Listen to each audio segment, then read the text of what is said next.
Espero que no se molesten algunos de mis seguidores, porque pues a veces le echamos un ojo a las opiniones que surgen en la información que aquí nosotros manejamos. Una de ellas, y siempre polémica, es el tema del agua potable. Recientemente el gobernador y el presidente municipal pusieron en marcha un nuevo pozo aquí en Río Verde y llamó mucho la atención que pues la información decía un pozo en Río Verde, o más bien un pozo para Río Verde en territorio de Ciudad Fernández. Y bueno, algunas personas, digamos, desde un punto de vista no muy bien informado, pues empezaron a señalar que cómo es posible que Fernández dé su agua y que tiene que hacer algo el presidente municipal de Fernández para evitar que el agua de los fernandenses se gaste por los rioverdenses que somos más. Bueno, no una serie de disparates, pero sí yo me sentí muy responsable de poder invitar a alguien que conoce muy bien del tema y que podamos hablar de eso y de la planta tratadora y de los canales de riego y de un montón de opiniones con mi gran amigo el ingeniero Fernando Cervantes Rivera, un decano de los ingenieros civiles y un grande de la academia aquí a través de la Autónoma en San Luis Potosí. Ingeniero, como siempre un gusto y que haya aceptado mi invitación. Buenos días. Al contrario, Gil, es como siempre un placer, agradezco enormemente tu invitación para estar contigo y hablar de temas que verdaderamente son apasionantes para mí y te agradezco mucho esta invitación. No, y también para mí lo son, y bueno, por recordar que en este mismo estudio, por allá de principios, pues prácticamente de este siglo, pues aquí lo teníamos ya hablando. Sí, señor. Estábamos casi igual de jóvenes, eso sí. Yo creo que eso sí.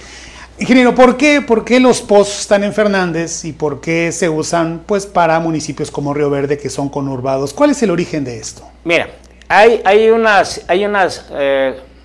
razón científica y que no se puede cambiar, hágase lo que se haga. En el Valle del Río Verde, que obviamente no distingue fronteras, para el Valle del Río Verde pues es una sola situación. Entonces el Valle del Río Verde abarca los municipios de Ciudad Fernández y de Río Verde. Y en este Valle del Río Verde, en la margen derecha del río particularmente, contamos con dos acuíferos que están muy bien identificados. Así es. El primero y el más importante para la comunidad, pues es precisamente el acuífero del que llamamos el agua dulce, que a veces ya no está tan dulce como quisiéramos. Y el otro acuífero es el de la Media Luna, que está sentado sobre calizas, y el de agua dulce está sobre una cosa que se llama un acuífero granular, de rellenos. ¿Cuáles son las principales fuentes de abastecimiento, particularmente del acuífero granular? Es el agua que baja por el arroyo de los Morales, que abastece la presa de San Diego y que servía para mover el ingenio de la presa de San Diego. Claro. En ese lugar, antes, y a la gente pues ahora sí, de mi edad, de más de 70 años, se acordarán que en el Valle del Río Verde, no solamente en el refugio o en Ciudad Fernández, sino en el Valle del Río Verde, existían una gran cantidad de norias. ¿Por qué estaban esas norias? Pues porque el nivel freático del agua estaba muy superficial. En toda esta zona había una gran cantidad de humedales, principalmente. No es comercial, donde está la tienda Walmart. Acuérdense que ahí estaba un humedal muy importante. Durante más de 20 años la colonia magisterial que está ahí atrás sufrió porque no se podía terminar la infraestructura, precisamente por la aportación de agua. Esa agua del acuífero que aportan las calizas es lo que nosotros llamamos el agua gorda. Claro. De hecho, desde tiempos inmemoriales, si nosotros leemos la historia, cuando se empezó el abasto del agua potable, tanto para Ciudad Fernández como para Río Verde, fue en el siglo XIX. Claro. Había una empresa que se encargaba de abastecer de agua y venía precisamente desde el refugio, desde las norias que estaban allá, porque era el agua de mejor calidad. Y había dos canales, uno que llevaba y abastecía el agua a Ciudad Fernández, en la cual ya no quedó ningún rastro, y el otro pues es el canal que abastecía a Río Verde, y del cual todavía tenemos las oficinas del SASAR, pues era donde llegaban anteriormente el agua. Había una cisterna ahí, la cual abastecía a los famosos aguadores que entregaban el agua para abasto, y esa agua pues venía de Ciudad Fernández. Todo el mundo tenía su pozo en su casa, pero era un pozo de agua gorda. Era para uso, baño, doméstico, para el baño, para trapear, ni siquiera para lavar los trastes ni para hacer de comer. Entonces siempre hemos tenido esos dos usos del agua. El agua gorda, que viene de las calizas, del manantial de la Media Luna, que está, por cierto, precioso, la verdad que es una joya que debemos de cuidar. Así es. Porque es de lo que realmente nos mantiene como una identidad regional, y obviamente pues está en Río Verde y está en Ciudad Fernández, y abastece de agua a los dos municipios, el manantial de la Media Luna. Entonces es imposible, porque yo te quiero decir que desde el punto de vista legal, cada fraccionador que construye un desarrollo habitacional, debiera de dar el desarrollo con un pozo. Claro. Pero no se puede, porque ese pozo sería un pozo de agua gorda. Ese es el principal problema. Y el segundo problema es que en la margen derecha del Río Verde, afortunadamente, y yo creo que de una manera muy brillante, se ha mantenido todavía una veda para no perforar más pozos que los que ya están. Se dan permisos, se dan renovaciones, como seguramente es lo que vino a hacer el señor gobernador con nuestro presidente municipal, de reactivar. Ahora bien, para tranquilidad de los rioverdenses y también de los fernandenses, pues el agua es una propiedad federal, no la pueden municipalizar, aunque la distribución y el abasto sí es responsabilidad municipal. Pero el real propietario del agua pues es la federación. Entonces la federación es quien da las concesiones. Hace algunos años hicimos las gestiones, me tocó estar al frente de ellas, y se logró que el ejido del refugio donara el lugar donde está cada pozo en los terrenos de Ciudad Fernández. Eso está totalmente legal desde el punto de vista del Registro Agrario Nacional. Que es donde se une, ingeniero, según le voy entendiendo, se une el tema geográfico, histórico, natural, con cuestiones ya de derecho, y cuestiones legales, ¿no? Y cuestiones de límites municipales, en donde pues entran, no he podido engañarte a ti ni al público, pues hay leyes federales, estatales y municipales. Claro. Porque alguien también dijo en su opinión, vamos a cerrarles allá la loma donde cae el agua para los mantos freáticos. Le digo, bueno, es que cada opinión. Por cierto, es una de lo que estaba describiendo el ingeniero Fernando Cervantes. Es una fotografía del archivo histórico. Así es. Así se traía el agua. Así se desde entregaba. Tiempos inmemoriales. Así se entregaba el agua a las casas. A las casas. Pero que era agua que ese era el agua que venía del acuífero del refugio y que era el agua dulce. Así es. ¿Sí? Y todo esto se descubrió, pues como el hombre descubre las cosas, de una forma empírica, pero con mucho conocimiento. Con mucho conocimiento. Y bueno, quien estableció la primera empresa de abasto de agua, pues fue una empresa particular, privada, que construyó los canales, que eran canales, les llamaban de cal y canto, eran canales de piedra con mezcla, y que entregaban el agua aquí en Centenario, desde el siglo XIX, y en un lugar que sí nunca he podido conocer, te soy honesto, en Ciudad Fernández. No. Pero en Ciudad Fernández, yo no lo desconozco, ¿verdad? A lo mejor hay gente que sabe dónde está, pero así como llegaba el agua aquí a Río Verde, en la calle Centenario, en las oficinas del Sazar, que ahí donde tienen ahora un archivo, pues era la cisterna donde descargaban el agua, y luego había una bomba con la cual llenaban estas pipas muy rústicas, eran carretas, carretas. Pues, ¿qué le decía la gente? Eran los aguadores. Así la gente los conocía. Y este lugar que usted está descubriendo, y este lugar, pues ahí está, ese está vigente desde esas fechas. Entonces, hay una razón científica. El acuífero de aquí, de la zona media del Valle del Río Verde, de agua dulce, que sí efectivamente baja del nacimiento por el arroyo de los Morales, que entra a la presa de San Diego, y otra parte pues se desvía ahí al arroyo de los Morales, va a dar adjuntas y se incorpora al Río Verde. ¿Cuál es el verdadero problema que estamos padeciendo ahorita? Pues la falta de lluvias. El problema es que ya no llueve como llovía antes.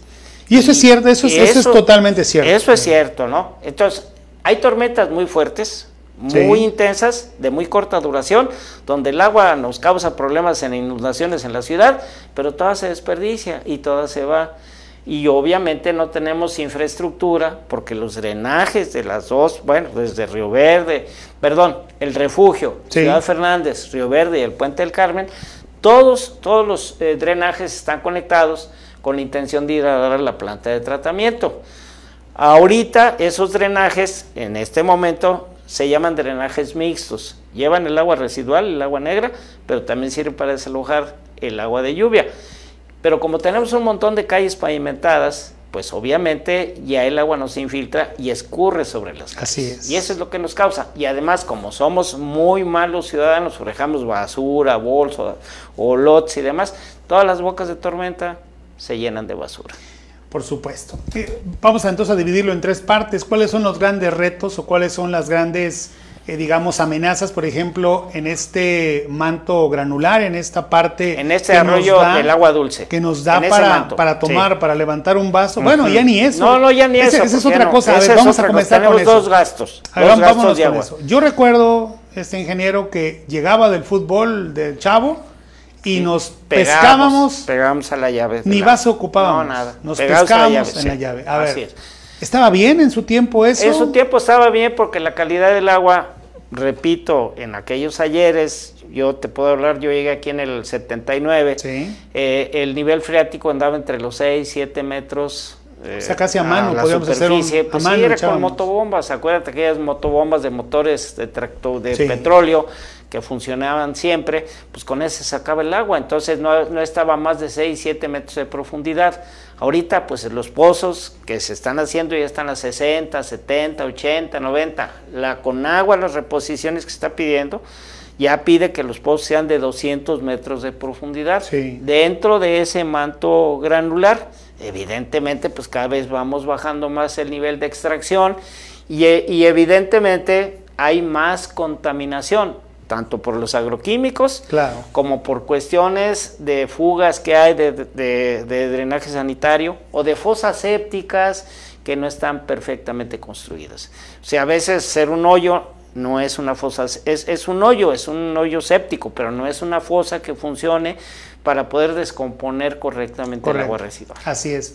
Luego decimos, y es muy, yo creo que todas las generaciones decimos, tenemos que salvar el planeta, tenemos que hacer algo para dejar a nuestros hijos, pero mi generación, no sé si la suya, de los 70, 80 hacia acá, pues lo que hicimos fue destruir nuestro planeta, o sea, con un discurso también ahí medio por un lado pensando en una cosa, pero haciendo otra. Es decir, el mundo que conocimos en los 60s o en los 70s, la gente de esa misma edad lo destruyó. Sí, claro.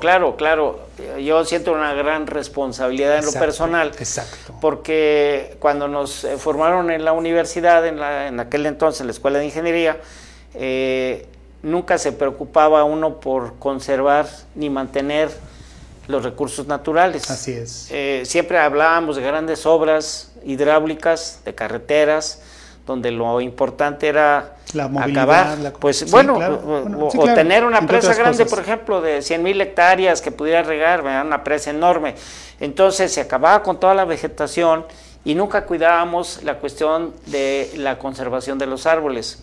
Habrás leído seguramente tú, estás enterado del gran conflicto que hay ahorita por una obra ahí en San Luis Potosí, en la ampliación del bulevar del Río Santiago, por unos árboles que se derribaron. Y obviamente pues cada vez es más complicado esto, porque cada vez, primero nos damos cuenta del daño que estamos haciendo. Yo reconozco que parte de esto, la generación de nosotros, así nos educaron, así nos formaron.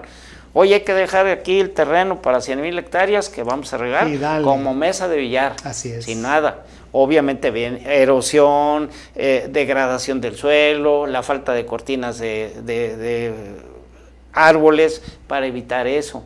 Ahora ya sabemos, ahorita todas las obras por ley deben de contar con un estudio de impacto ambiental, donde el estudio de impacto ambiental te debe de decir qué acciones debes de tomar para causar el menor daño posible, porque también es un sueño guajiro pensar que no vamos a afectar el medio ambiente cuando el crecimiento de la población ya por es cada vez mayor.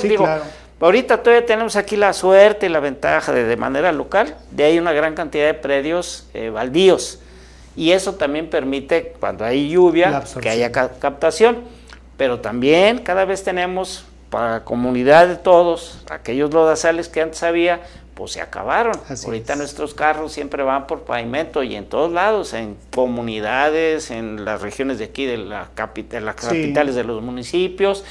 Eso también genera mucho calor, porque el sol se queda en el concreto, se calienta más.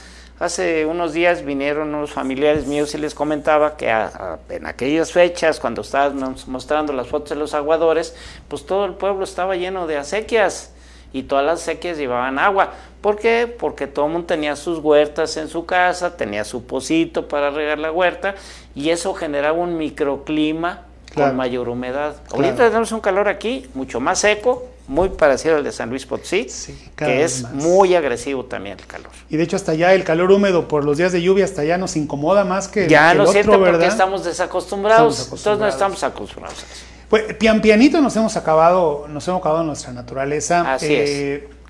Por ejemplo, por más que ahora las obras tengan esos estudios de impacto ambiental, por más que lo tengan, afecta a nuestro ambiente, ya lo acabo de decir, simplemente la pavimentación que está necesaria. Exacto. Había unos microclimas, ¿no? Por ejemplo, había microclimas en la zona, por ejemplo, del Puente del Carmen. Estaba abajo de los Sabinos, ¿no? Sí, los Sabinos. Una conservación que yo quiero resaltar, muy importante, de mi buen amigo Jaime Gama, que en paz descanse. En paz descanse, lo recordamos con mucho cariño. La recuperación de las luciérnagas, pues esa era una zona de luciérnagas, pues no había ni luz aquí, entonces iba uno a hacer las famosas lunadas en aquellos ayeres, y estaba todo lleno de luciérnagas en estas épocas.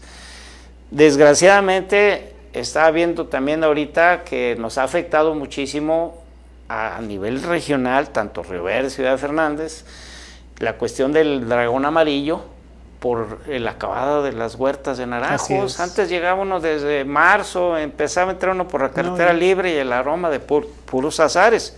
Ya no lo vamos a volver a tener. Y pensar que, bueno, pues la agricultura en el lado negativo, pues ha hecho lo que usted ya mencionó, el tema de los agroquímicos. Hace poquito. Sí, adelante. Sí, salió una foto ahorita en uno de los medios donde dice que estaban contaminándose precisamente porque la gente tira los envases a las acequias. Sí, por supuesto. Ese es el problema. Y bueno, pues decirle a usted que, pues acuérdese cuando uno estaba niño y pues no había tanta basura. Yo ve que antes, aquí hemos hablado con el maestro Molinar, la fruta ahora, si no la venden en vaso, y con un cubierto de plástico y con bolsa todavía, o una servilleta, no se las aceptamos. Ya no se las aceptamos. Cuando antes nada más bastaba que la partían en rodajas y nos la daban en un simple papel de estraza. Así Cuando uno quería comprar una raspa, iba con su vaso o se comía la raspa en el lugar. Ahí en el lugar, porque eran vasos de vidrio. Vasos de vidrio. Bueno, pues todo lo que hablemos, el refresco iba, nada más se consumía en casa. En casa, claro. Y era una botella retornable de vidrio que todo el mundo retornaba y precisamente tenía esa gran ventaja de no contaminar. Y a lo que voy de pianito es que, ni modo que no, de repente uno comía algo que era en un papel o en un plástico y lo tiraba. Sí. Como que no se sentía uno culpable porque no había mucha basura, ¿no? No había tanta basura. Pero pianito.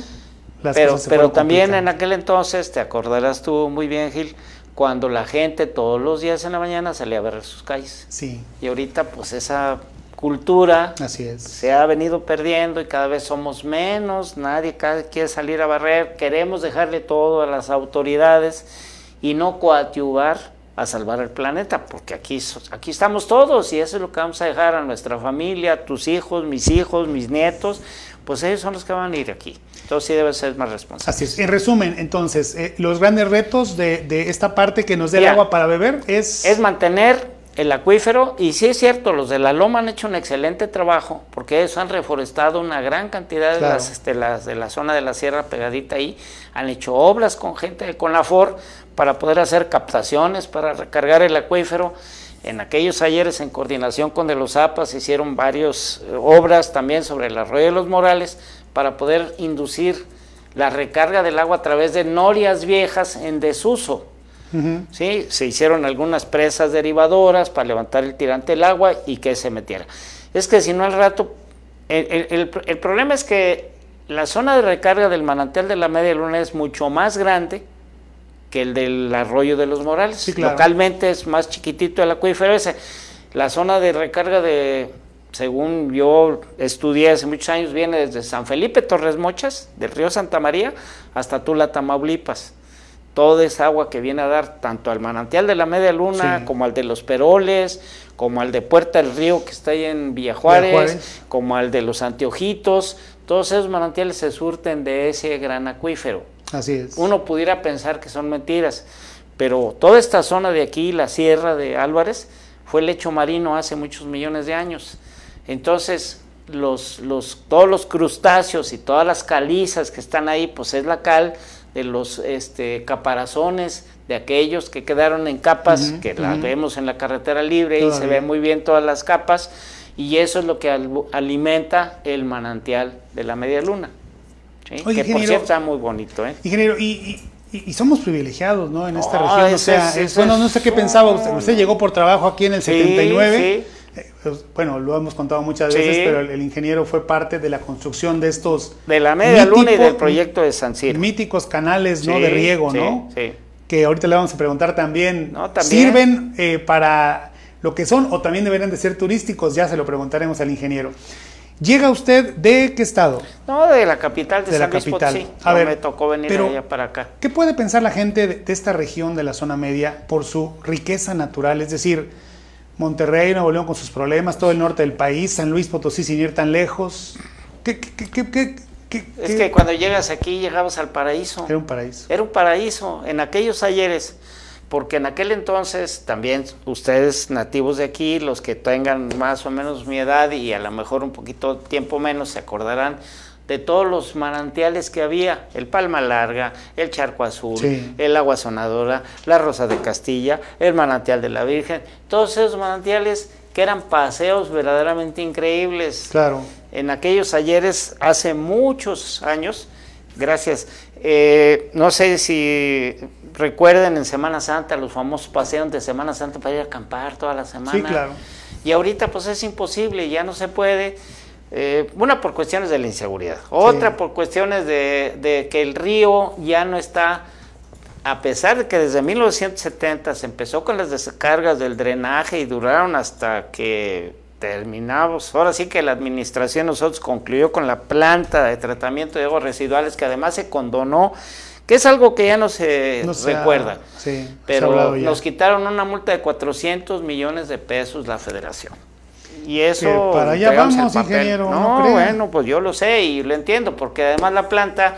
No se hubiera podido construir sin recurso federal, cosa que en aquel tiempo sí llegó, y ahora pues... Mire, mira, Gilberto, la planta fue un reto, porque además volvemos a lo mismo. Hay que poner de acuerdo a dos mentalidades.